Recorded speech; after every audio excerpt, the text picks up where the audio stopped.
बाटली मंदी राखेल होतं काय ग तुम्ही केलं काय? बाटली मंदी राखेल होतं काय ग तुम्ही केलं काय हो मला वाटलं धन्य ते अत्तर हाय तुझ्या कपड्याला लावलं हे पानासाठी चुना हाला काय ग तुम्ही केला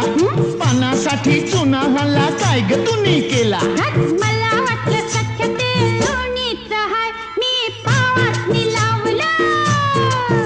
हे काशी गह काशी तुझी सवय कशी जरा बोल माझ्या पाशी ग